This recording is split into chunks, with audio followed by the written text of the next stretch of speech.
তাহলে আজকে আমরা সেকেন্ড পার্টে ঠিক সেই জায়গা থেকেই শুরু করব যেখান থেকে আমরা প্রথম পার্টটাকে শেষ করেছিলাম। এই প্যারাগ্রাফটা থেকে প্রথম পার্টটা শেষ হয়েছিল যে কি করতে হবে। উম, ওকে দিনে দুবার খাবার দেবে, 2 meals a day, 4 rupees a month, মাসে 4 টাকা করে দেবে।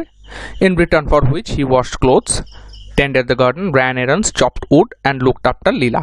এই জিনিসগুলি ছবি সহ ব্যাখ্যা করা রয়েছে পার্ট 1-এ। এবার সেকেন্ড পার্টের শুরু করি আমরা সিদ্ধা কাম অ্যান্ড প্লে থেকে। তো Siddha come and play, Leela would cry and Siddha had to drop any work he might be doing and run to her। বাক্যটার মধ্যে জটিল কিচ্ছু নেই। লীলা উড ক্রাই বলতে লীলা কাঁদবে এই অর্থে নয়, চিৎকার করবে, যেন দাবি সহ চিৎকার, সেই অর্থে এখানে ক্রাই শব্দটাকে ব্যবহার করা হয়েছে। Siddha had to drop any work, had to ব্যবহার করা হচ্ছে হ্যাভ টুর ক্ষেত্রে, অত্যাবশ্যক বা বাধ্যতামূলক হওয়ার ক্ষেত্রে সিদ্ধাকে সমস্ত কাজ ফেলতে হবে। ড্রপ বলতে এখানে ফেলা অর্থে ছেড়ে দিতে হবে। যে কাজ সে করছিল সেটা তাকে বন্ধ রাখতে হবে। Any work he might be doing, যে কাজই সে করছিল, মাইট বি ডুইং বলতে করা, যে কোনো কাজকে করাকে বোঝানো হচ্ছে। তাহলে সেই মুহূর্তে যে কাজই সে করছিল সেটাকে ছেড়ে কোথায় যেতে হবে? রান টু হার, তার কাছে যেতে হবে ছুটে। As she stood in the front garden, যে সে কোথায় দাঁড়িয়ে থাকবে? ফ্রন্ট গার্ডেনে, গার্ডেনের সামনে, অর্থাৎ তাদের যে বাগানের সামনে দাঁড়িয়ে থাকবে। With a red ball in her hand, একটা লাল বল সহকারে তার হাতে নিয়ে সে দাঁড়িয়ে থাকবে। চিত্রটা খুব পরিষ্কার যে সে ডাকছে এবং সিদ্ধাকে ছুটে যেতে হচ্ছে। সিদ্ধা ছুটে গিয়ে দেখছে যে তার হাতে একটা রেড বল। এবার এর ইন্ডিকেশনটা, উদ্দেশ্যটা পরিষ্কার যে তার সাথে এখন খেলতে হবে এবং সে বল নিয়ে দাঁড়িয়ে আছে খেলবার জন্যই।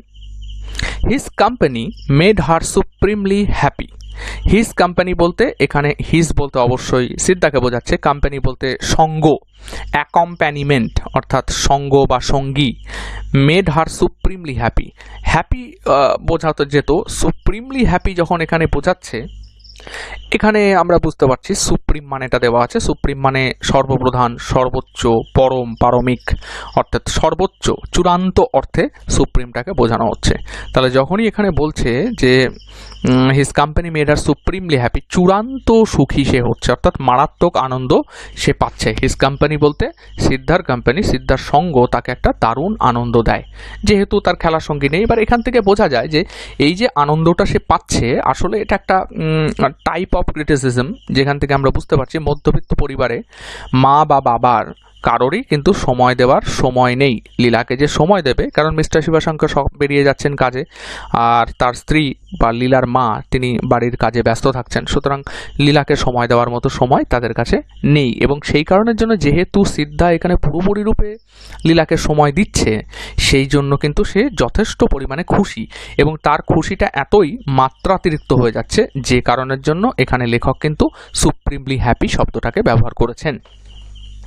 তাহলে এখানে মানে ডাবল অ্যাডজেক্টিভ হয়ে গেছে। হ্যাপি তো আমরা জানি, এবং সুপ্রিমলি সেখানে আরেকটি অ্যাডজেক্টিভ হিসাবে ব্যবহার হচ্ছে। She flung the ball at him and he flung it back.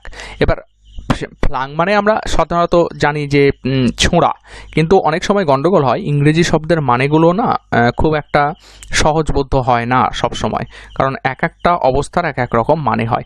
যেমন ছোট্ট এই একটা শব্দ ফ্লাং, এইটা দেখেই আমরা বুঝতে পারবো এইটা যেমন ছোঁড়া, কিন্তু এটাকে ফ্লাং বলবো না। কোন ধরনের ফ্লাং? এটাকে বলা হচ্ছে পুশ। সুতরাং এই পজিশনটা কিন্তু ফ্লাং নয়, এটাকে বলছি আমরা পুশ। এটাও কিন্তু বল ছোড়ার মধ্যেই পড়ছে। আবার এইটা যেমন হিভ, অর্থাৎ ঠিক পজিশনটা বুঝতে হবে যে এইভাবে বল ছোড়াটাকে বলা হচ্ছে হিভ। এটা হচ্ছে পিচ, এইভাবে বল ছোড়াটাকে বলা হচ্ছে পিচ, এবং এইটা হচ্ছে থ্রো। ফলে যখন আমরা এখানে ফ্লাং শব্দটা দিয়ে ছোঁড়া বোঝাচ্ছি, এবার এই ফ্লাংটা কিন্তু থ্রো হিসাবেও ব্যবহার করা হতে পারে, হিভ হিসাবেও, পিচ হিসাবেও, সব হিসাবেই কিন্তু ব্যবহার করা হতে পারে। ফলে যেটা আমি বোঝাচ্ছিলাম যে ছোট্ট একটা শব্দ কিন্তু তার মানে বিভিন্ন রকম হতে পারে। এখানে ছোঁড়া অর্থে বোঝালেও আমরা সাধারণভাবে বাংলায় যেটা ছোঁড়া বোঝাই সেই ছোঁড়া কিন্তু এখানে নয়। ফলে এইখানে নয় অর্থে মানে ছোঁড়ারও বিভিন্ন রকম পদ্ধতি আছে এবং প্রত্যেকটি পদ্ধতির নামকরণ এবং মানে সম্পূর্ণ আলাদা। তো যাই হোক, she flung the ball at him and he flung it back. বোঝা যাচ্ছে ওকে মানে লীলা সিদ্ধাকে বল ছুড়ে দিল আর সিদ্ধা লীলাকে বল ছুড়ে দিল। অ্যান্ড দেন শি সেড, এবং তারপর সে বলল, now throw the ball into the sky.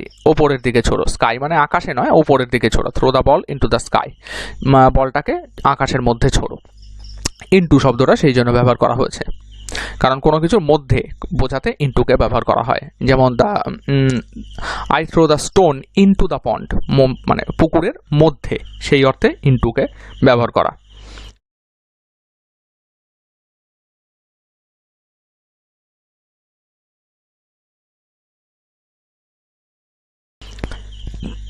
Siddha clutched the ball, closed his eyes for a second and threw the ball up. ক্লাচড বলতে আমরা বুঝি ধরলো, ধরা, শক্তভাবে ধরা। এই হচ্ছে ক্লাচিং দ্য বল, যে বলটাকে শক্ত করে ধরা। ফলে আমরা এখানে স্পষ্টভাবে বুঝতে পারছি ক্লাচ দ্য বল বলতে কি বোঝানো হচ্ছে। তাহলে Siddha clutched the ball, closed his eyes, চোখ বন্ধ করলো ফর এ সেকেন্ড, এক সেকেন্ডের জন্য, থ্রিউ দ্য বল আপ, এবং তারপর বলটা আবার উপরে ছুড়ে দিল। When the ball came down again, যখন বলটা আবার মাটিতে নেমে এলো বা ফিরে এলো, কাম ডাউন হচ্ছে নিচে নামা। হি সেড, সে বলল, now this has touched the moon and come. কি বললেন যে হ্যাঁ, এটা চাঁদকে ছুঁয়ে তারপরে নিচে নেমে এলো। You see here a little bit of the moon sticking, যে তুমি দেখতে পাচ্ছ এখানে খুব সামান্য একটু মুন লেগে রয়েছে। স্টিক মানে আমরা জানি গাম স্টিক করে, আটকে থাকা, লেগে থাকা, সেই অর্থে স্টিকিং শব্দটাকে ব্যবহার করা হচ্ছে। ফলে লিটল বিট মানে খুব সামান্য, সামান্য মুনের অংশ, কিছুটা অংশ লিটল বিট স্টিক করে রয়েছে এখানে। এই যে এটাকে স্টিকিং বলা হচ্ছে, এই যে স্টিক করা যেটা বোঝাচ্ছিলাম যে আঠার মতো আটকে থাকা, তো সেই অর্থেই এখানে বোঝাচ্ছে দ্য মুন স্টিকিং মানে চাঁদ, ওখানে বলটার মধ্যে সামান্য চাঁদের অংশ লেগে গেছে বা আটকে গেছে। Leela keenly examine the ball for traces of the moon and said. Leela keenly examine মানে খুবই পুঙ্খানুপুঙ্খভাবে পরীক্ষা করা। এখানে যেমন চোখটাকে পরীক্ষা করছে খুব একেবারে ধৈর্য সহকারে, খুবই পুঙ্খানুপুঙ্খভাবে, এইটা হচ্ছে কিন এক্সামিন। মানে কিনলি এক্সামিন বলতে কিন্তু এই জিনিসটাকেই বোঝাচ্ছে। ফলে যখন লীলার ক্ষেত্রে বলছে লীলা কিনলি এক্সামিন দ্য বল, কিনলির মানেও ওইটাই, কিনলি অর্থেও বোঝাচ্ছে একেবারে খুবই একদম পরিষ্কার পরিচ্ছন্নভাবে, খুব যত্ন সহকারে, খুব মনোযোগ সহকারে, অ্যাটেন্টিভলি। তাহলে কিনলি এক্সামিন, যেটা আমরা এইমাত্র ছবিটা থেকে বুঝলাম যে এই হচ্ছে কিনলি এক্সামিনের জায়গাটা। ফলে লীলাও কিনলি examine the ball for traces of the moon and shed. Traces মানে হচ্ছে চিহ্ন, যে সেটার কোনো ট্রেস সেখানে আছে কিনা, অর্থাৎ বলের কোনো ছাপ বা চিহ্ন, মুনের কোনো ছাপ বা চিহ্ন সেখানে আছে কিনা। ফলে যে জায়গাটা আমাদের এখানে দেখবার কথা, ও কি এক্সামিন করলো বলটা, যখন ওই যে ফ্লাং করলো, এই যে she flung the ball at him and he flung it back, এই ফ্লিঙ্গিংয়ের সময় অবশ্যই প্রসঙ্গে মনে পড়লো যে আমি সব কটা ছবি দেখালো, ফ্লিংয়ের ছবিটা হয়তো দেখাতে পারিনি এখনো। তো ফ্লিং বলতে বোঝায় হচ্ছে এই জাতীয় জিনিসটাকে, এইটা হচ্ছে ফ্লিঙ্গিং, ওপরে তো মানে ছোড়া, নিচে ধরা, এইটাকে বলা হয় ফ্লিং। আমরা আগেরগুলো দেখেছিলাম, শুধু ফ্লিংটাই দেখিনি, তো এটা হচ্ছে ফ্লিং। তো সেই ফ্লিংয়ের পরে যখন বলটা মুনের ট্রেস খুঁজতে গেল, ট্রেস বলতে আমি বোঝালাম ট্রেস হচ্ছে কোনো চিহ্ন বা কোনো ছাপ, ইমপ্রেশন পাচ্ছে কিনা মুনের ওখানে। তো লীলা keenly examine the ball for the traces of the moon, মানে চাঁদের একেবারে চিহ্ন বা ছাপ খুঁজলো তার মধ্যে। আই ডোন্ট সি ইট, এবং সে কি বললো, and said I don't see it, আমি দেখতে পেলাম না। কই, আমি তো দেখলাম না কোনো চাঁদের চিহ্ন আছে কিনা এর মধ্যে। You must be very quick about it, তোমাকে খুব তাড়াহুড়ো করতে হবে বা দ্রুত কাজটি সম্পন্ন করতে হবে, না হলে চাঁদ দেখা যাবে না। সেড সিদ্ধা সেই কথাটি বলল because it will all evaporate and go back to the moon. কারণ এটা কি হচ্ছে, ইট উইল অল ইভাপোরেটের মানেটা যদি আমরা না জানি, এই হচ্ছে ইভাপোরেট মানে হচ্ছে যে বাষ্পীভূত হয়ে যাওয়া, বাষ্প হয়ে যাওয়া। ইভাপোরেট বলতে এটাকেই বোঝাচ্ছে। ফলে যখন এটা বলছে যে because it will all evaporate and go back to the moon, কারণ এটা ভ্যানিশ হয়ে চলে যাচ্ছে, বাষ্প হয়ে চলে যাচ্ছে সেই চাঁদেই, যে চাঁদটুকু লেগেছিল বলের মধ্যে সেই চাঁদটুকু বাষ্প হয়ে চাঁদেই চলে যাচ্ছে। নাও হারি আপ মানে তাড়াহুড়ো করো এবং দ্রুত করো, খুব দ্রুত তোমাকে দেখতে হবে। কেন হারি আপ? কারণ এই যে you must be very quick about it, এই জন্য হারি আপ, দ্রুত করো। He cover the ball tightly, সে খুব শক্ত করে বলটাকে ধরলো, উইথ হিজ ফিঙ্গার্স, আঙুল দিয়ে খুব শক্ত করে ধরলো, অ্যান্ড অ্যালাউড হার, এবং তাকে মানে দেখতে দিল, to peep through a little gap. Peeping শব্দটার অর্থ আমরা ধারণা করতে পারি। মূলত পিপ মানে হচ্ছে উঁকি, দ্রুত ও মুহূর্তের চাহনি বা দৃষ্টি, মূলত হচ্ছে উঁকি মারা। যেমন এক্ষেত্রে আমরা বুঝতে পারছি এই যে উঁকি মারছে, এইটাকে বলা হয় পিপিং।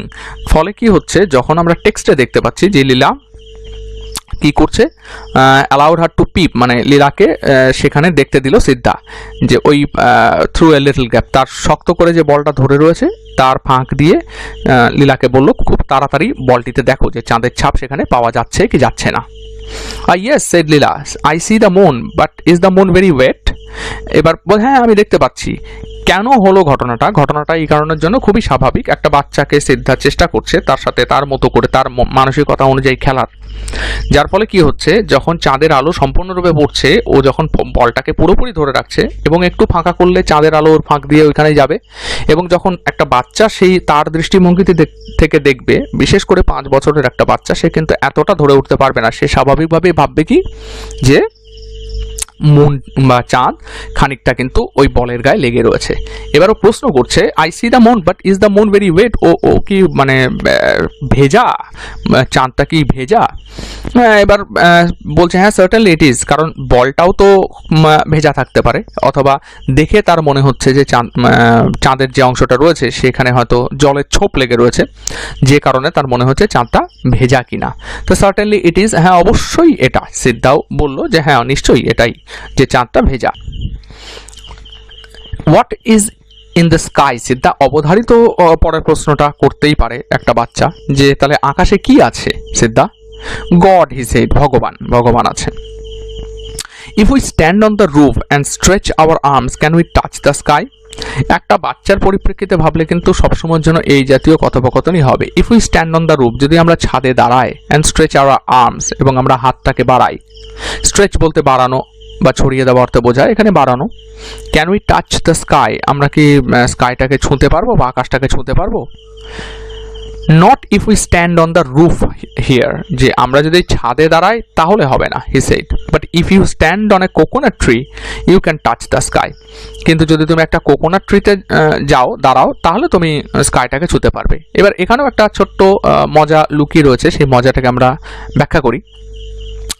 প্রথম কথা হচ্ছে যে এখানে একটি পূর্ণবয়স্ক মানুষ সিদ্ধা এবং একটি 5 বছরের অপ্রাপ্ত বয়স্কা এবং একেবারে অপরিণত মস্তিষ্ক তার, এদের দুজনের কথোপকথন কার কোনটাতে ভালো লাগবে, কেন সে সুপ্রিমলি হ্যাপি হচ্ছে, কারণ সিদ্ধার সাথে কথোপকথন করে বা তার সাথে খেলাধুলো করে সমস্ত কিছু কিন্তু তার নতুন লাগছে। এই যে নতুন যে জানার আগ্রহ, তাতেই কিন্তু একটি বাচ্চা সর্বাধিক খুশি হচ্ছে। এবং সিদ্ধার এই যে আচরণ, সেও কিন্তু একেবারে বন্ধুবৎসল হয়েই লীলার সাথে আচরণ করছে, যে কারণে কি হচ্ছে, তাদের যে একটা অদ্ভুত সুন্দর সম্পর্ক তৈরি হচ্ছে, সেই সম্পর্কটা এই জাতীয় সহজ সাধারণ কথোপকথনের মাধ্যমেই কিন্তু লেখক আমাদের কাছে পরিষ্কার করে তুলছেন। এটা তো গেল একটা দিক, যেখানে একেবারে মানে এই যে যেমন বলছে যে আকাশে কি আছে, গড, এটা একেবারে আমাদের হিন্দুদের কমন কনসেপ্ট, যে god is in the sky. Not only হিন্দুদের কনসেপ্ট, সব ধর্ম সব রিলিজিয়নেরই একটাই বক্তব্য থাকে যে god is in the sky, ভগবান থাকে আকাশে, গড থাকে আকাশে, বা আল্লাহ আকাশে থাকেন। তো সেক্ষেত্রে এইটা কিন্তু সেই হিন্দু মিথোলজিক্যাল ফ্যাক্টর থেকেই কিন্তু গল্পটা তৈরি হচ্ছে, যেটা কিন্তু আর কে নারায়ণ বাদ দিতে পারেননি। ফলে বাচ্চাটাকে যখন শেখানো হচ্ছে আকাশে কি থাকে, সে কিন্তু শেখাচ্ছে যে গড থাকে। এটা ক্লাস 11 না হয়ে যদি আরেকটু অন্য উঁচু ক্লাস হতো, তাহলে হয়তো এটাকে অন্যরকমভাবে ব্যাখ্যা করা যেত, কিন্তু ক্লাস 11-এর পক্ষে এটুকুই যথেষ্ট। তাহলে if we stand on the roof and stretch our arms can we touch the sky? না, পারি না। যদি আমরা কোকোনাট ট্রিতে উঠি তাহলে পারি। এবার সমস্যা হচ্ছে যে কেন সিদ্ধা এই কথাটা বললো, বলতেই পারতো যে আকাশে উঠে বলছি, ছাদে উঠে গিয়ে আকাশ ছোঁয়া যেতে পারে, বললো না, কারণ হয়তো সেই মুহূর্তে লীলা দাবি করতো বা বায়না করতো যে চলো তাহলে ছাদে যাই, ছাদে গিয়ে আবার আমরা আকাশটাকে ছুঁয়ে দেখার চেষ্টা করি। সেই কারণের জন্য সে একটু বুদ্ধি খাটিয়ে বললো যে কোকোনাট ট্রিতে। এবার ওর মাথায় আসা উচিত ছিল যে লীলা হয়তো বা ওকে কোকোনাট ট্রিতে উঠতে বলতে পারে, কিন্তু সেই জায়গাটাও সে পরিষ্কার করে দিচ্ছে। হ্যাভ ইউ ডান ইট? তুমি কি এটা আগে করেছো? লীলা জিজ্ঞাসা করলো। ইয়েস, মেনি টাইমস, বহুবার করেছি, সিদ্ধা বলল। Whenever there is a big moon I climb a coconut tree and touch it. যখনই আকাশে বিশাল বড় চাঁদ দেখা যেত আমি তো কোকোনাট ট্রিতে উঠতাম এবং ওই চাঁদকে ছুতাম। পুরোটাই এক কল্পনার জগৎ হিসাবে চিন্তা করতেই পারি আমরা যখন আমরা পরিণত মস্তিষ্ক থেকে চিন্তা করব, কিন্তু যখনই একটা বাচ্চার মাথার দিক থেকে চিন্তা করব সে কিন্তু এই জিনিসগুলোকে খুবই অবাক এবং বিস্ময়ভূত হয়ে শুনবে, এবং লীলার ক্ষেত্রে ঠিক সেটাই ঘটছে। Does the moon know you? এই যে প্রশ্ন, এটাই কিন্তু শিশুর সারল্যটা বোঝাচ্ছে, 5 বছরের লীলার সারল্য, যে তোমাকে কি চাঁদ চেনে? Yes, very well. না, কাম উইথ মি। অবশ্যই, খুবই ভালোভাবে চেনে, আমার সাথে এসো। I will show you something nice. যে আমি তোমাকে খুব একটা সুন্দর জিনিস দেখাচ্ছি। নাইস শব্দটাকে বিভিন্নভাবে ব্যাখ্যা করা যায়। নাইস শব্দটার মূল যে অর্থ এখানে আমরা পাচ্ছি প্লেজেন্ট, এনজয়েবল অর স্যাটিসফ্যাক্টরি, সুন্দর এবং উপভোগ্য, এবং যথেষ্ট স্যাটিসফ্যাক্টরি বলতে আমরা বুঝি তৃপ্তিজনক বা ঠিকঠাক। ফলে সেক্ষেত্রে যখন বলছে যে I will show you something nice, মানে খুব অদ্ভুত এবং খুব সুন্দর দেখতে লাগবে এরকম একটা কিছু আমি তোমাকে দেখাচ্ছি, আমার সাথে এসো। They were standing near the rose plant, he said pointing, you see the moon there don't you? Rose plant বলতে গোলাপ গাছ। গোলাপ গাছ আমাকে ছবি দিয়ে বোঝাতে হবে না, কারণ প্রত্যেকে আমরা কম বেশি ভালোই চিনি গোলাপ গাছকে। তো সেই গোলাপ গাছের কাছে দাঁড়িয়ে কি বললো? সিদ্ধা বলল pointing, you see the moon there don't you? যে ওই দেখো চাঁদ তুমি এখানে দেখতে পাচ্ছ, তাই না? অর্থাৎ একটা নির্দিষ্ট দিকে সে আঙুল নির্দেশ করে বলল যে এখানে চাঁদটা আছে। ইয়েস, অবশ্যই লীলা বলল, হ্যাঁ দেখতে পাচ্ছি। নাও কাম উইথ মি, এবার আমার সাথে এসো। He said and took her to the backyard. Backyard মানে পেছনের অংশে নিয়ে গেল, অর্থাৎ সে তখন ওকে পেছনে নিয়ে চলে গেল। He stopped near the well and pointed up. কুয়োর কাছে গিয়ে সে দাঁড়ালো, and pointed up. Pointed up মানে হচ্ছে উঁচুর দিকে সে নির্দেশ করলো, অর্থাৎ আকাশের দিকে কিছু একটা নির্দেশ করলো, ওপর দিকে। The moon was there too. তাহলে মুন ওখানেও ছিল, সেখানেও বা ওখানেও। দেয়ার, হিয়ার অ্যান্ড দেয়ার মানে এখানে, হিয়ার এবং দেয়ার মানে ওখানে। আমরা জানি পার্থক্যটা, এটা ক্লাস 11 স্টুডেন্টদেরকে বুঝিয়ে বলার কোনো ব্যাপার নেই। Leela clapped her hands and screamed in wonder. Leela কি করলো? ক্ল্যাপড হার হ্যান্ডস, হাততালি দিল, and screamed in wonder. Scream মানে চিৎকার করা, ওয়ান্ডার মানে বিস্ময়। এবার এটা খানিকটা এই রকম লাগবে যে স্ক্রিমড ইন ওয়ান্ডার, যদিও এটা খুব যে একটা বাচ্চার পরিপ্রেক্ষিতে চিৎকার করা ছবি নয় অতটা, কিন্তু তবুও আমরা মোটামুটি ধারণা করতে পারি যে স্ক্রিমড ইন ওয়ান্ডার বলতে কি বোঝাচ্ছে। তাহলে হাততালি দিয়ে একটা বাচ্চা মেয়ে তার আনন্দ বহিঃপ্রকাশ করলো। Leela clapped her hands and screamed in wonder. Clapped her hands হচ্ছে হাততালি দিল, স্ক্রিমড ইন ওয়ান্ডার মানে বিস্ময়, চিৎকার করে উঠলো। The moon here, it was there, how is it? Moon এখানেও আছে আবার ওখানেও ছিল, অর্থাৎ সিদ্ধা যে খেলাটা ওর সাথে খেললো, রোজ প্ল্যান্ট মানে একটা নির্দিষ্ট জায়গা থেকে সে চাঁদটাকে উপরে দেখালো, আবার আর একটা জায়গায় চলে গেল, চলে গিয়ে আবার সেখানে গিয়ে দেখালো যে ওই দেখো ওখানেও চাঁদ ছিল, এখানেও চাঁদ আছে। এবার একটা বাচ্চা তার দৃষ্টিভঙ্গি থেকে দেখে সেটাকে অত্যন্ত বিস্ময়ের সাথে গ্রহণ করলো। গ্রহণ করার ফলে কি হচ্ছে? সে আনন্দে চিৎকার করে উঠলো যে হ্যাঁ, মন সেখানেও ছিল, এখানেও আছে এবং সেখানেও ছিল। কি করে এটা হলো? How is it? I have asked it to follow us about. আমি ওকে অনুরোধ করেছিলাম বা বলেছিলাম, এখানে আস্কড বলতে বলা, it to follow us about. Follow us about বলতে ফলো অ্যাবাউট আস, এরকম ফলো আস, আমাদেরকে যেন অনুসরণ করে। ফলো অ্যাবাউট মানে আমরা বুঝি যে to go wherever someone goes, অর্থাৎ যেখানে যে যাচ্ছে আর কি। ফলো অ্যাবাউটের মানে এটা একটা ফ্রেজাল ভার্ব, যে কেউ একটা গেলে পরে সে তার সাথে সাথে যাওয়া। যেমন ভোডাফোনের একটা অ্যাড দেখাতো বিখ্যাত, যে wherever you go our network follows, বলে একটা কুকুর সে সব সময়ের জন্য তার মালিককে ফলো করতো, সেই রকম এটাও সেই অর্থে। যেমন এরকম সেন্টেন্স হতে পারে, the little boy followed his mother about all day. ঠিক এখানে যেটা ঘটছে যে the moon followed Siddha about the night বা অ্যাবাউট দ্য টাইম, সেই অর্থে যে follow us about. Leela ran in and told her mother. Ran in অর্থ হচ্ছে ছুটতে ভেতরে চলে গেল, অ্যান্ড টোল্ড হার মাদার, তার মাকে বললো সিদ্ধা নোজ দ্য মুন, সিদ্ধা চাঁদকে চেনে। প্রত্যেকবারই কিন্তু আর্কেনারায়ণ লীলার মধ্যে দিয়ে সেই জায়গাটাকে পরিষ্কার করার চেষ্টা করছেন যেখানটার থেকে একটা বাচ্চার সারল্য সব সময়ের জন্য আমাদের সামনে আসে।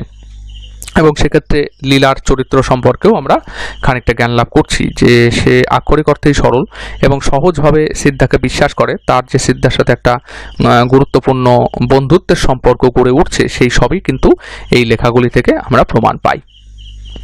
পরের প্যারাগ্রাফে আসা যাক। At dusk he carried her in and she held A class for him. এই গোটা প্যারাগ্রাফটা কিন্তু গুরুত্বপূর্ণ এই অর্থে এটা হচ্ছে একটা রোল প্লে দেখানো হচ্ছে। এই প্যারাগ্রাফের মধ্যে দিয়ে একটা রোল প্লে দেখানো হচ্ছে। কেমনভাবে সেটা দেখানো হচ্ছে সেইটা আমরা একটু বুঝি। অ্যাট ডাস্ক, সন্ধ্যেবেলা, সূর্য যখন ডুবছে, হি ক্যারেড হার ইন, সে তাকে ভেতরে নিয়ে আসলো। And she held A class for him. Held A class বলতে তার একটা ক্লাস নিল। এবার কেমনভাবে সে ক্লাস নিল? She had a box filled with catalogues. তার একটা বাক্স ছিল ক্যাটালগে ভর্তি। তো ক্যাটালগ কি জিনিস আমরা জানি। এই জাতীয় বইগুলিকে বলা হয় ক্যাটালগ, যেখানে ছবি দেওয়া থাকবে, প্রোডাক্টের বর্ণনা দেওয়া থাকবে, তার প্রাইস দেওয়া থাকে, এইগুলিকে বলা হয় ক্যাটালগ। বা এইটা হচ্ছে ক্যাটালগের উদাহরণ, যেখানে প্রোডাক্টের ডেসক্রিপশনটা মানে নাম সহ প্রত্যেকটা স্পেসিফিকেশন দেওয়া থাকে, সেগুলিকে বলা হচ্ছে ক্যাটালগ। তাহলে এরকম একটা ক্যাটালগ ছিল তার কাছে। ক্যাটালগ যে শুধুমাত্র এগুলোই হয় তা নয়, যেখানে আমরা বিভিন্ন রকম ছবি দেখতে পাচ্ছি। তাহলে এখানে বোঝাচ্ছে যে box filled with catalogues, illustrated books and stamps of pencils. Illustrated books বলতে যেখানে অনেক ইলাস্ট্রেশনস থাকে, অর্থাৎ আঁকা থাকে, বিভিন্ন গাছপালা, পথ ইত্যাদি, বা যদি কোনো স্টোরি বুক হয় সেখানে যেন প্রত্যেকটা জিনিস এঁকে এঁকে বোঝায়, সেইগুলিকে বলা হয় ইলাস্ট্রেটেড বুকস। এবং তার সাথে কি আছে? তাহলে ক্যাটালগ আছে, ইলাস্ট্রেটেড বুকস রয়েছে, অ্যান্ড স্টাম্পস অফ পেন্সিল। এই হলো স্টাম্পস অফ পেন্সিলস, এক গাদা পেন্সিল। তো ফলে যখনই আমরা যে জিনিসগুলোকে দেখছি, যেমন ইলাস্ট্রেটেড বুকস থেকে একেবারে স্টাম্পস অফ পেন্সিলস পর্যন্ত, সেখানে এই জিনিসগুলো দিয়ে বোঝানো হচ্ছে যে ও এইগুলো দ্বারা সিদ্ধাকে একটা ক্লাস নেবে, কারণ এই জিনিসগুলোই তার কাছে রয়েছে। এবং এখানে মাল্টিপল চয়েস কোয়েশ্চেনও আসে, কি কি তার কাছে ছিল সেটা একটা পার্ট নিয়েও আসতে পারে। বক্স ফিল্ড উইথ ক্যাটালগস 1 নম্বর, ইলাস্ট্রেটেড বুকস 2 নম্বর, স্টাম্পস অফ পেন্সিলস 3 নম্বর। It gave her great joy to play the teacher to Siddha. এবং যেহেতু সে বাচ্চা, এই যে টিচার প্লে করাটা, কেন তার কাছে টিচার প্লে করাটা গ্রেট জয়? কারণ টিচারের মধ্যে একটা সেন্স অফ প্রাইড কাজ করছে যে আমি কাউকে কিছু শেখাচ্ছি। সেই জায়গাটা থেকে তার মধ্যে, যেহেতু সে বাচ্চা, তার মধ্যে আরও এটা ইম্যাচিওর অবস্থায় রয়েছে, এবং সেই কারণের জন্যই সেখানে সে এতটা আনন্দ পায়। To play the teacher to Siddha, she made him squat on the floor with a pencil between his fingers. Squat একটা পজিশন, একটা নির্দিষ্ট পজিশনকে বলা হয় squat. She made him squat on the floor, এই পজিশনটাকে বলা হয় স্কোয়াট। এটা একটা ব্যায়ামেরও পজিশন, অথবা এখান থেকে যখন পুরো মাটিতে থেবড়ে বসে পড়ে সেটাকে বলা হয় স্কোয়াট। ফলে এইটা যখন বলছে she made him squat on the floor, তাকে তার থেবড়ে বসতে বলে ওই হাঁটু ভাঁজ করে। With a pencil between his fingers, তার আঙুলের মধ্যে এখানে একটা পেন্সিল দিয়ে। And catalogue in front of হিম, এবং তার সামনে একটা ক্যাটালগ দিয়ে। She had another pencil and a catalogue, তার কাছেও একটা পেন্সিল এবং একটা ক্যাটালগ ছিল। অ্যান্ড কমান্ডেড, কমান্ড মানে হচ্ছে অর্ডার দেওয়া, অর্ডার কমান্ড একই ধরনের কথা, যেখানে আদেশ বোঝাচ্ছে, অনুরোধ বা উপদেশের কিচ্ছু নয়, এখানে পরিষ্কার অর্থে আদেশটাকে বোঝাচ্ছে। অ্যান্ড কমান্ডেড নাও রাইট, অর্থাৎ এবার তুমি লেখো। এই কমেন্টটা দিচ্ছে, কেন কমেন্টটা দিচ্ছে? কারণ একজন টিচার তার স্টুডেন্টকে যেভাবে কমেন্ট দেন, ঠিক সেইভাবেই সে রোলটাকে প্লে করছে। এবার পরিপ্রেক্ষিতে এটা লক্ষ্য করে দেখতে হবে যে বাচ্চা মেয়েটি কোথা থেকে এগুলি শিখলো। মধ্যবিত্ত পরিবার বা উচ্চ মধ্যবিত্ত পরিবার, যেখানে মিস্টার শিবশঙ্করের পরিবার হচ্ছে একটি উচ্চ মধ্যবিত্ত পরিবার, অবশ্যই 5 বছরের মেয়ের জন্য কোনো না কোনো টিচারকে তারা অ্যাপয়েন্ট করেছেন। এবং সে যদি বাড়িতে এসে পড়ায়, 5 বছরের মেয়ে লীলা সেইখান থেকেই কিন্তু শিখছেন। উল্লেখযোগ্য হচ্ছে লেখক কিন্তু এখানে খুব সুচারুভাবে যে মধ্যবিত্ত জীবন বা উচ্চ মধ্যবিত্ত জীবনটাকে খুব মানে তুলে ধরছেন এই অল্প কতগুলি কথার মাধ্যমে, কয়েকটি লেখার মাধ্যমে, কতগুলি আচরণের মাধ্যমে। ফলে সেইটারই মিমিক্রি ভার্সনটাকে, অর্থাৎ তাকে কপি করার যে ভার্সনটা, মক যে ভার্সন, সেইটা কিন্তু লীলা সিদ্ধার উপরে অ্যাপ্লাই করছে। সে দেখেছে, শিখেছে, এবং সেটাকে সে সিদ্ধার উপরে অ্যাপ্লাই করছে, এবং সিদ্ধার উপরে অ্যাপ্লাই করে সে খুশি, কারণ সিদ্ধা সেক্ষেত্রে একজন কমজোরি স্টুডেন্ট, এবং সে যেহেতু পারছে না সেই জন্য তাকে কমেন্ট করে সে সেই আনন্দটা উপভোগ করছে। And he had to try and copy whatever she wrote in the pages of her catalog. তাহলে এবং সিদ্ধাকে কি করতে হতো, চেষ্টা করতে হতো এবং কপি করতে। সুতরাং এখানে যখন বলছে যে and he had to try and copy whatever she wrote in the pages of her catalog, লীলা তার ক্যাটালগের পেজে যা যা লিখবে বা আঁকবে সেইটাকে সিদ্ধাকে করতে হবে ট্রাই করতে হবে কি কপি করতে, যাই লিখুক না কেন। এই একই সিস্টেমে হয়তো সেও শিখে আসছে। একটু তুলনামূলক ক্রিটিসিজম যদি এখানে আনতে হয় তাহলে শিক্ষা ব্যবস্থার উপরেও হয়তো এখানে একটা ছোট্ট করে বক্তব্য পেশ করে দেওয়া যায় যে যে পদ্ধতিতে লীলা শিখছে বা শিখেছে সেই পদ্ধতিটাই সে যেহেতু অ্যাপ্লাই করছে, ফলে এই কপি পেস্ট সিস্টেমটাই কিন্তু এখানে পরিষ্কার উঠে আসছে। She knew 2 or 3 letters of the alphabet and could draw a kind of cat and crow. দুটো অথবা তিনটে হয়তো লেটার জানে, হয়তো বি জানে, এ জানে, সি জানে, and could draw a kind of cat and crow, অথবা একটা বিড়াল অথবা একটা কাক আঁকতে পারে। But none of these could Siddha even remotely copy.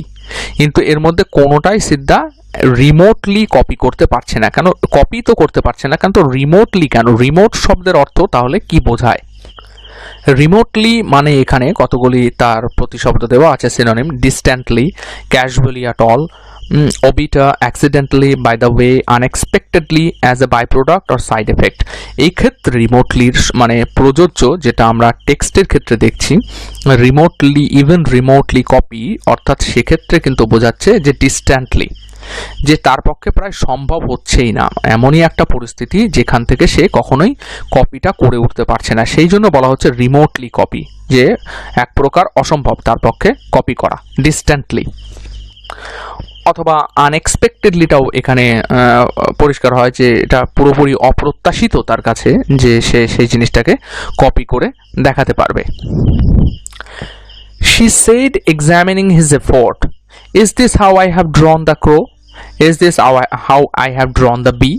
ফলে সে তার ওই এফোর্টটাকে, চেষ্টাটাকে এক্সামিন করলো, খুব ভালোভাবে পরীক্ষা করলো। পরীক্ষা করে কি বলছে সে? "Is this how I have drawn the crow?"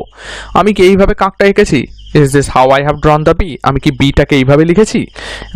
আঁকা বা লেখা এক্ষেত্রে একই রকম। ফলে তাকেও হয়তো তার মাস্টারমশাই বা দিদিমণি যেই হোক না কেন এইভাবেই হয়তো পড়ায়, না হলে সে শিখবে কোথা থেকে। অথবা তার মা বাবাও হয়তো এইভাবে পড়ান, মাস্টারমশাই দিদিমণি নাও হতে পারেন, যেহেতু মধ্যবিত্ত পরিবার, সেক্ষেত্রে হয়তো মাস্টার বা দিদিমণি নাও রাখতে পারেন। সেক্ষেত্রে মা নিজেই হয়তো পড়ান, যেহেতু মা হাউস ওয়াইফ, মিসেস শিবাশঙ্কর, তাকে হাউস হোল্ড দেখতে হয়, এবং সেখানে হয়তো তাকে বা লীলাকে তিনি পড়ান। তো এবং মা যেভাবে আর কি মেয়েকে বলে থাকেন সেই জিনিসটাই সিদ্ধার উপরে লীলা দেখাচ্ছে। শি পিটিড হিম, তাকে সে করুণা করছে। And redoubled her efforts to teach him, এবং দ্বিগুণ করে দিচ্ছে। রিডাবলড মানে ডাবল তো অবশ্যই দ্বিগুণ, পুনরায় দ্বিগুণ করে দিচ্ছে। হার এফোর্টস টু টিচ হিম মানে আপ্রাণ চেষ্টা করছে তাকে শেখানোর, যে ঠিক এইভাবে তুমি আঁকো বা এইভাবে তুমি করো। But that good fellow, though an adept at controlling the moon, was utterly incapable of plying the pencil. এখানে গুড ফেলো অবশ্যই সিদ্ধাকে বলা হচ্ছে। কারণ কেন গুড ফেলো বলছে? ফেলো অবশ্যই কম্প্যানিয়ন, যিনি সঙ্গী, সেই অর্থে ফেলো। গুড কেন বলা হচ্ছে? কারণ সে তখনও ধৈর্য ধরে কষ্ট করে সেই জিনিসটাকে করে যাচ্ছে। though an adept at controlling the moon, adept শব্দের অর্থ হচ্ছে দক্ষ। এখান থেকে আমাদের অ্যাডেপ্টের মানেটা ক্লিয়ার হয়ে যাবে, যে very skilled or proficient at something, a person who is skilled or proficient at something, having or showing knowledge and skill and aptitude, adept in handicrafts, এই যে জায়গাটা সেইটাকে বলা হচ্ছে।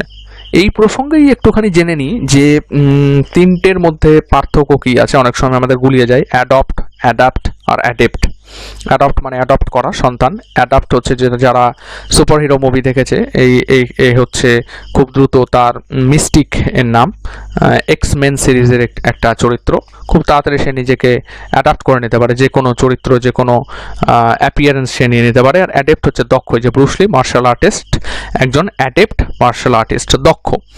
সেই অর্থে এখানে বলা হচ্ছে যে though an adept at controlling the moon, সে হয়তো মুনকে কন্ট্রোল করতে পারে, যেটা আমরা আগে দেখেছিলাম মুনের সাথে সিদ্ধাকে যেভাবে লীলাকে বোঝাচ্ছে মুনের ব্যাপারটা, সেই জন্য বলা হচ্ছে adept at controlling the moon was utterly incapable of plying the pencil. আটারলি incapable বলতে সম্পূর্ণরূপে ইনকেপেবল মানে অদক্ষ, দক্ষ নয় একদম। প্লাইং দ্য পেন্সিল, তো এখানে আটারলি, ইনকেপেবল আর প্লাইং এই তিনটের মানে জানলে আমাদের মানেগুলো সবকটাই পরিষ্কার হয়ে যাবে। এক্ষেত্রে আটারলি মানে আমরা বুঝতে পারছি উচ্চারণ হচ্ছে আটালি, আটালি, রয়ের উচ্চারণটা নেই। Completely and without qualification, absolutely, এই যে অ্যাবসলিউটলি বা কমপ্লিটলি, হি লুকড আটারলি রিডিকুলাস, সম্পূর্ণরূপে হাস্যকর লাগছে, রিডিকুলাস অর্থে হাস্যকর। তাহলে যখনই আমরা এখানে দেখব যে আটারলি ইনকেপেবল, ইনকেপেবল মানে দক্ষ নয়, কেপেবিলিটির হচ্ছে দক্ষতা, ইনকেপেবল মানে অদক্ষ, একদমই সম্পূর্ণরূপে অদক্ষ অফ প্লাইং দ্য পেন্সিল। তাহলে প্লাই মানেটাও আমরা বুঝে নেওয়ার চেষ্টা করি। প্লাই শব্দের অর্থ হচ্ছে, প্লাই যদি একটা verb, work steadily with a tool, একটা যন্ত্রের সাথে একদম দৃঢ়ভাবে কাজ করা। তাহলে প্লাইং উইথ আ পেন্সিল মানে পেন্সিল দিয়ে শক্ত করে ধরে যে কাজটা করা সেইটাকে বলা হচ্ছে প্লাইং। তাহলে কি কি হচ্ছে যে সে কন্ট্রোল করতে পারে মনকে, কিন্তু আটারলি ইনকেপেবল বা প্লাইং দ্য পেন্সিল, সম্পূর্ণরূপে অদক্ষ প্লাইং দ্য পেন্সিল, পেন্সিলটাকে শক্ত করে ধরে কোনো কিছু লেখবার জন্য। কনসিকুয়েন্টলি মানে হচ্ছে অ্যাজ এ রেজাল্ট, এটা একটা অ্যাডভার্ব, এবং যেমন একটা উদাহরণ দিয়ে আমরা বুঝি, flexible workers find themselves in great demand and consequently gain high salaries. Flexible worker যারা যারা এখানে ওখানে কাজ করে, find themselves in great demand মানে তাদের বিরাট ডিম্যান্ডটা, অর্থাৎ তাদের চাহিদা মারাত্মক, অ্যান্ড কনসিকুয়েন্টলি এই যে as a result gain high salaries, প্রচুর পরিমাণে মূল্য পায় বা স্যালারি পায় তার জন্য তারা। ফলে কি হচ্ছে, যখনই আমরা এই জিনিসটার ক্ষেত্রে এখানে দেখব কনসিকুয়েন্টলি অ্যাজ এ রেজাল্ট মানেটা আমরা এইভাবে বুঝবো।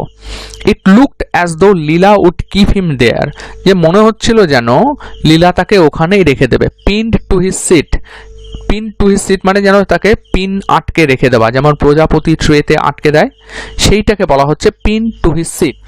এইটা থেকে আমরা সহজে, এটা একটা বেশ সুন্দর চিত্র, পিন মানেও বুঝতে পারছি, এই যে টুইটার, হোয়াটসঅ্যাপ, ফেসবুক, ইনস্টাগ্রাম এগুলো দিয়ে যে পিন করে রাখা হয়েছে, যেমনভাবে ট্রেতে ব্যাংকে কাটার আগে পিন করা হয় বা মৌমাছিকে ট্রেতে পিন করে রাখা হয়, তেমনি হিউম্যান বিংকে পিন করে রেখে দেওয়া হয়েছে এই সমস্ত দিয়ে। So pin to his seat মানে কিন্তু খানিকটা এরকমই, যে একটা জায়গায় আটকে দেওয়া। Pin to his seat till he stiff, ততক্ষণ পর্যন্ত যতক্ষণ না he stiff inflexible wrist cracked. Stiff inflexible কেন? কারণ সেটা নড়ছে চড়ছে না, অর্থাৎ লিখতে গেলে পর তো রিস্টটাকে নাড়াতে হবে, তো সেটা হচ্ছে না। এইটা হচ্ছে ফ্লেক্সিবল রিস্টের উদাহরণ, যে এটা যে বেন্ড হচ্ছে, ফ্লেক্সিবিলিটি তার মধ্যে রয়েছে। আর এই হলো স্টিফ হ্যান্ডের উদাহরণ, যেটা কখনোই বেন্ড হচ্ছে না, একেবারে স্ট্রেট রয়েছে। ফলে যখনই সিদ্ধার ক্ষেত্রে কথাটা প্রযোজ্য হচ্ছে যে স্টিফ ইনফ্লেক্সিবল রিস্ট, ইনফ্লেক্সিবল মানে ফ্লেক্সিবল নয়, স্টিফ মানে শক্ত হয়ে রয়েছে, রিস্ট ক্র্যাক, যতক্ষণ না সেটা ভেঙে যাচ্ছে ততক্ষণ যেন মনে হচ্ছিল লীলা তাকে ওই জায়গায় আটকে রেখে দেবে। He sought relief by saying, sought হচ্ছে সিকের পাস্ট টেন্স, সিক মানে হচ্ছে খুঁজে পাওয়া, বা সেক্ষেত্রে এক্ষেত্রে হচ্ছে পেয়ে যাওয়া, খুঁজে কোনো একটা উপায় বার করা, সেই অর্থে সট। তাহলে হি সট রিলিফ, একটা উপশম খুঁজে পেল সে, কিরকম? বাই সেইং, বলে, I think your mother is calling you in to dinner, আমার মনে হয় তোমার মা তোমাকে ডিনারে ডাকছে। ফলে এই রকম একটা কথা বললে যে ও চলে যাবে সেটা সিদ্ধা জানতো, সেই কারণের জন্য সে তার রিলিফটা খুঁজে পাচ্ছে এই জাতীয় একটা বাক্য দিয়ে, যে আমার মনে হয় তোমার মা তোমাকে ডিনারের জন্য ডাকছে। তো আমাদের অনেকেরই এই বিষয়ে ধারণা থাকে না যে ডিনার বা সাপার কোন জিনিসটা কি, কাকে বলে। তো সেটাকে আমরা একটুখানি এখানে যদি পরিষ্কার করে নিই সুবিধা হয়। আমাদের অনেকেরই ধারণা নেই কোনটাকে কি বলা হয়। সাপার, যেমন সাপার হচ্ছে evening meal, after dinner sit a while, after supper walk a while, I hope you are feeling thankful after your supper. Supper হচ্ছে ইভিনিং, সন্ধ্যাবেলায় আমরা যে খাবারটা খাই সেটাকে বলা হয় supper. Dinner doesn't refer to a specific time, yet it always refers to the main meal of the day, যে প্রধান দিনের যে প্রধান খাবার সেটাকে বলা হয় ডিনার। এবার এক্ষেত্রে ডিনারের মানে আমরা যারা বাঙালি সচরাচর যেটা বুঝি সেটা হচ্ছে রাত্রের খাবারটাকে, তো সাপার এবং ডিনারের সাথেও গুলিয়ে ফেলি। মূল দিনের যে মূল খাবারটা সেটাকে বলা হচ্ছে ডিনার। এই যে she began to harp us to drink after dinner, make sure your hands are clean before you have your dinner, এগুলি হচ্ছে এক্সাম্পল, লাইন দিয়ে এক্সাম্পল। এখানে আমরা খাবারের নিয়মাবলী সম্পর্কে আরেকটু কিছু পাই, ব্রেকফাস্ট, লাঞ্চ এবং ডিনার। ব্রেকফাস্টের আইডল টাইম হচ্ছে 7টা থেকে 8টা সকালবেলায়, don't have it later than 10 AM, must remember it within 30 minutes of waking up, যদি ঘুম থেকে ওঠা 30 মিনিটের মধ্যে ব্রেকফাস্ট করতে হবে। লাঞ্চ আইডিয়াল টাইম হচ্ছে 12:30 থেকে 2টোর মধ্যে। Don't have it later than 4 PM। Must remember an ideal time gap between breakfast and lunch is 4 hours. 4 ঘন্টা গ্যাপ থাকবে ব্রেকফাস্ট আর লাঞ্চের। ডিনার থেকে আইডিয়াল টাইম হচ্ছে 6টা থেকে 9টার মধ্যে। এবার বলছে 10টার পরে না করাই ভালো, এবং মনে রাখতে হবে যে should be at least 3 hours before you sleep. 3 ঘন্টা আগে অন্তত খেতে হবে যখন তুমি ডিনারটা করো না কেন। তাহলে এইটা হচ্ছে সে ডিনার সম্পর্কে আমাদের ধারণাটা পরিষ্কার হয়ে গেল। যে I think mother is calling you into dinner. Leela would drop the pencil and run out of the room and the school hour would end. ফলে লীলা পেন্সিলটাকে ফেলে রেখে ছুটতে চলে যাবে এবং স্কুল আওয়ার এখানেই শেষ হবে। ফলে গোটা প্যারাগ্রাফটার মধ্যে আমরা একটা রোল প্লেকে দেখতে পাচ্ছি। রোল প্লে কে করছে? লীলা করছে সিদ্ধার সাথে, এবং সিদ্ধাও সেখানে রোল প্লে করছে, যেখানে লীলা একজন টিচার এবং সিদ্ধা একজন স্টুডেন্ট হিসাবে। কোন কোন কাজকর্ম তাকে দিয়ে করাচ্ছে গোটা প্যারাগ্রাফটাকে আমি ব্যাখ্যা করলাম, লাইন বাই লাইন ব্যাখ্যা করলাম, শব্দ বাই শব্দ ব্যাখ্যা করা আছে। ফলে যদি কোথাও অসুবিধা হয় আমাকে আবার জিজ্ঞাসা করতেই পারো, সেটাতে অসুবিধার কিছু নেই। কিন্তু এখানে মনে রাখতে হবে কতগুলি পয়েন্ট, যে পয়েন্টগুলি মাল্টিপল চয়েসের ক্ষেত্রে বা 1 নম্বর 1 লাইনের কোয়েশ্চেনের ক্ষেত্রে, কোয়েশ্চেন অ্যান্সারের ক্ষেত্রে কাজে আসে। ফলে কোন কোন তথ্য আমরা এখানে পাচ্ছি সেটাও আমরা আলোচনা করে ফেলেছি। তবুও একটা হালকা করে চোখ বুলিয়ে নিই যে তার বক্সের মধ্যে কি আছে। Catalogue, illustrated books, stumps of pencil. তাহলে কিভাবে সিদ্ধা বসেছিল? Made him squat on the floor. কি ছিল তার হাতে? Between a pencil between his fingers and a catalogue in front of him. তাহলে লীলার কাছে কি ছিল? Another pencil and a catalogue. Leela কি কমেন্ট করেছিল? Now write. এবং ওকে কি কপি করতে হচ্ছিল? Whatever she wrote in the pages of her catalogue. She new 2 or 3 letters of the alphabet. কি জানতো সে? 2 or 3 letters and could draw a kind of cat and crow. তাহলে সিদ্ধা সিদ্ধার আগে যে তাকে এক্সামিন করে সে কি বলেছিল? Is this how I have drawn the crow, is this how I have drawn the bee. অর্থাৎ কোন প্রাণী এবং কোন লেটারের কথা বলেছিল, যদি এটা আসে তাহলে ক্রো এবং বি, এটা হচ্ছে উত্তর। তাহলে সিদ্ধা কি পেরেছিল? না, ডেফিনেটলি ও কি করতে পারেনি, যে though an adept and controlling the moon was utterly incapable of plying the pencil. Ply শব্দটাকেও আমরা এখানে ব্যাখ্যা করেছি। তাহলে এই জাতীয় জিনিসগুলোকে পরিষ্কার করে মনে রাখতে হবে। এবং কি বলে সে ছাড়া পেয়েছিল Siddha? I think your mother is calling you into a dinner. তাহলে লীলা কি করলো?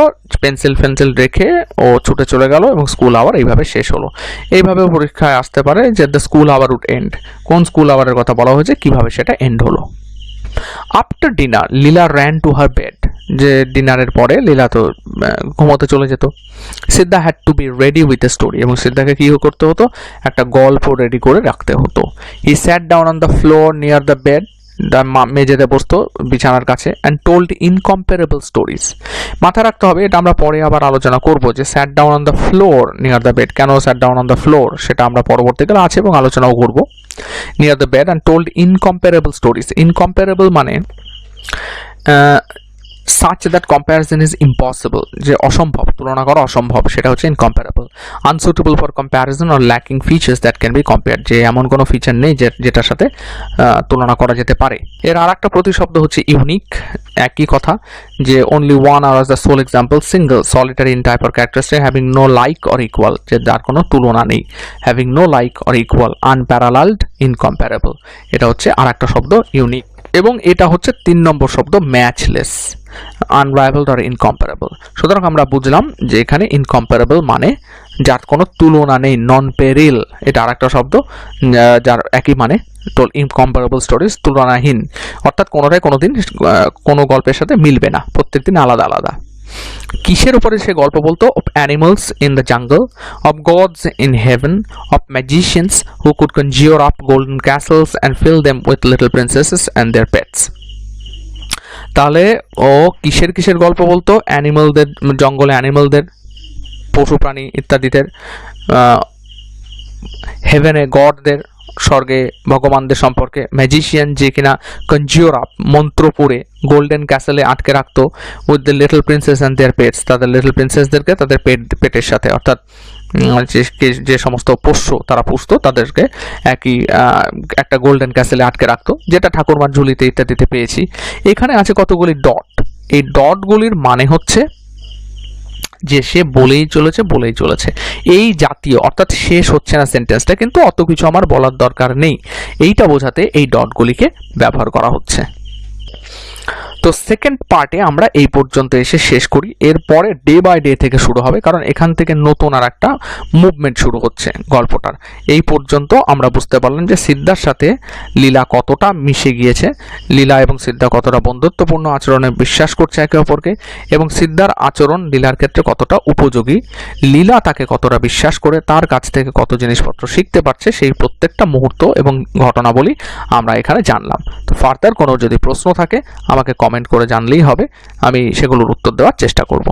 তাহলে এই পর্যন্ত থাক, পরের 3 নম্বর পার্টে আমরা ডে বাই ডে থেকে শুরু করব।